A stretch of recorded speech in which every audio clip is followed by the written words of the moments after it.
2018 Dodge Challenger GT Driver's Notes review the right car for the season. Associate Editor Joel Stocksdale, Dodge uses the Challenger GT trim to denote its V6 all-wheel drive model, but it seems apt for reasons besides that. The Challenger, even with a V6, is an excellent, affordable American Grand Tourer. It's still extremely stylish, despite barely changing looks since Dodge introduced it for the 2008 model year. The solid gray on this one was particularly attractive. It also seemed appropriate considering the Challenger's battleship size. This thing is truly massive. That's beneficial in the sense that it has an enormous trunk, perfect for touring, but not so much for maneuvering. But thankfully, it's easy to spot the corners, which helps a lot. The Challenger GT is a pretty able handler, too. It feels composed in corners, not too heavy, only mild body roll, and steering that weights up very naturally. The ride is relatively comfortable.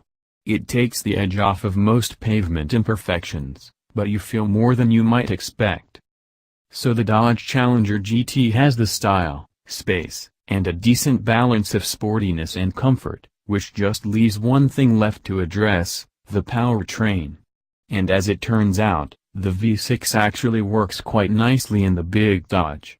Under full throttle, you get an angry, throaty honk from the intake that, while not as smooth and classic as a V8, is still fairly satisfying. It also has more than adequate acceleration, if not exhilarating. It's a combo that makes not only a fun affordable GT car, but just a solid commuter with an extra dose of style. The only caveat is that if you need something more truly sporty, you may still want to look at a Camaro or Mustang.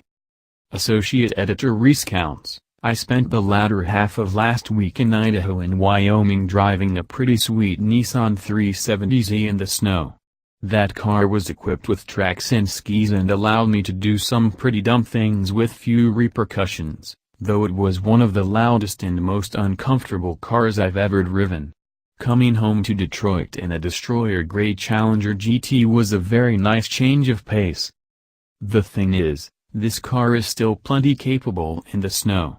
I like the Challenger quite a bit, especially in the bonkers Hellcat and Demon guys. But not everyone needs a 700+ horsepower brute that guzzles gas with a nearly unequaled thirst. The Challenger GT checks a lot of boxes. It looks good, it's comfortable, roomy, and thanks to all-wheel drive, genuinely usable year-round.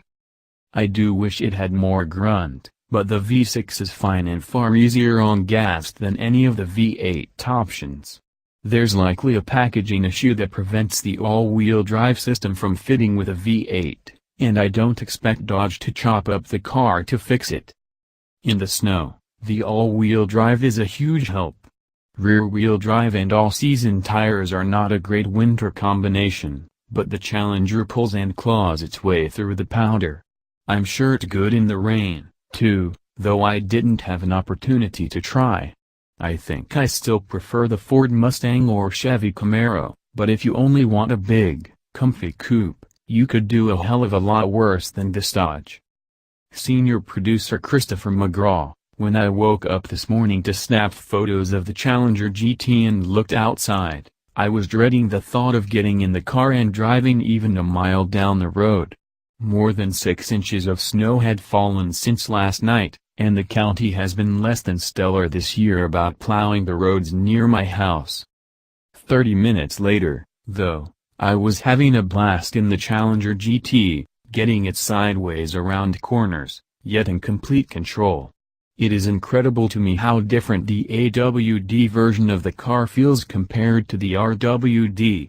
In weather like this, you couldn't pay me enough to take a Challenger anywhere. I value my life too much.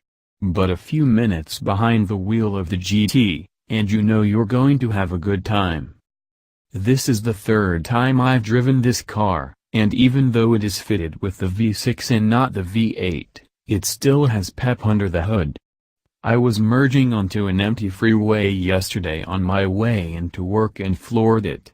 While this is in no way a Demon or Hellcat, it still has plenty of power.